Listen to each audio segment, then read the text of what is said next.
What is up, everybody? Welcome back to another video.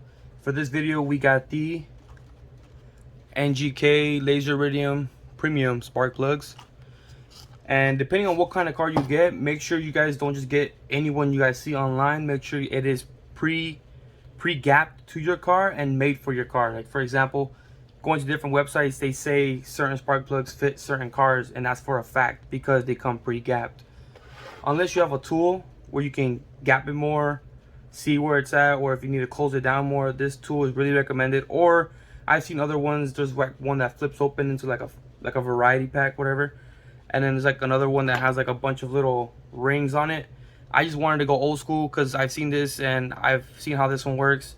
I'm not gonna do it in video because people are gonna start questioning me and the way on how I'm gonna gap it, whatever. But this car does come with a recommendation of 0.40 to 0.44.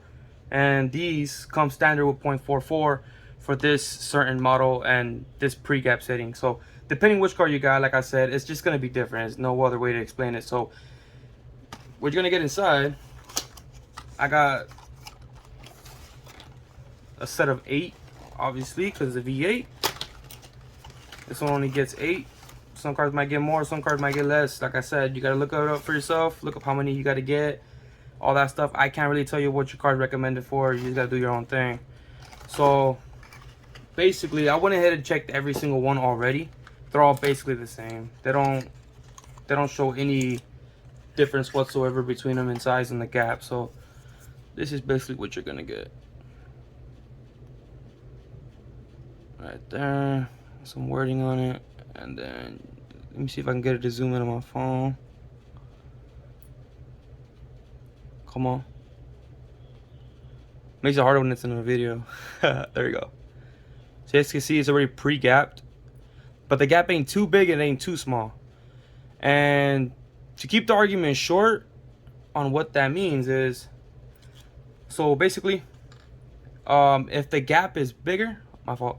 If the gap is bigger, it'll give you a bigger spark because of the distance that it has to make up for from being too gapped. The laser that shoots from this little needle on the bottom, it's gonna shoot across to that arc, and the bigger the gap, the bigger the spark. And that doesn't always mean better for your car. You have to look up the exact specimen for your car. But the shorter the gap, it's a smaller spark, but in some cases it's more efficient.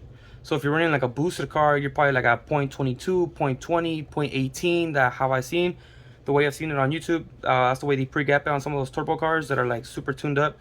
But if they're bone stock, a turbo car is probably like a 30 gap, 35 gap. And then, you know, the V8s are mostly like up high because they need like a stronger spark. So this is where it's at, 0.44. And I already checked them all. So we're set to go. So the only thing I'm gonna do is put these all on the car by removing the old ones. And I'm gonna show you guys the process of how I do it. It's pretty simple. You just need like 2 socket sizes, and I'm gonna tell you guys the socket sizes if you have this same car, the 5.0. I think it's a little different on the way you do it on the V6s and the 4.6 liter V8 Genesis. So you're gonna have to look up the video for that. But if you have a 5.0, you can go ahead and watch this video, or if you just want to get the education of how to do a spark plug removal, you can stay for this video too. And I'll see you guys in a bit. So here we got all the Iridium spark plugs. And just pre-gapped every single one to 0.43. Yeah, so they're not all exactly the same, but I try to pre-gap them to the 0.43, basically what's recommended for the car. So also what you're gonna need is a 5A socket. I got this universal fit from Amazon. It's gonna be like a whole rounded bit, so you can get around through a bunch of hard areas. Plug it to like a 1/2 inch. I think like a 1/2 inch socket. And that's what we got with this one. Same thing, 1/2 inch with the 10 millimeter. It's a little 10 millimeter. That's gonna be for that bolt. And then first you gotta take off the wire, take off the 10 mil, and then once you take off the ignition coil, you're gonna have to take out the spark plugs. Want to take out the old ones, I'm gonna swap them off for these that are already pre-gapped that I did earlier. So let's get that started. So you get your 10mm socket, place on that bolt right there on the ignition coil.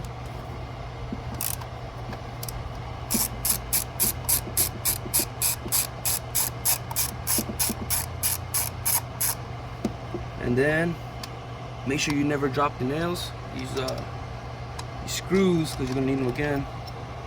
Set them aside. And then once you get to the wire right here, it's kind of complicated. You gotta pull it back, just like that. And then I think that's it. Yeah, just.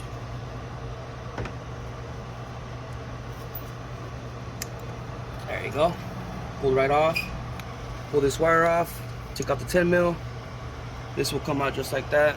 I think these are still the OEMs. Pretty sure. Set that aside too. And then right inside, what you're gonna do, you're gonna swap this out. Take out the 10mm. Get the 5/8. And then directly in that hole right there, you're gonna see the spark plug. So I always recommend that you get like a socket like this, because this actually grips onto these spark plugs.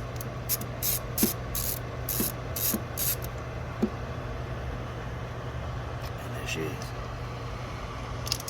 Super burnt. So that's the reason why I want to swap them out. I think these are still the originals as well as the ignition coils, but got the new ones in. So.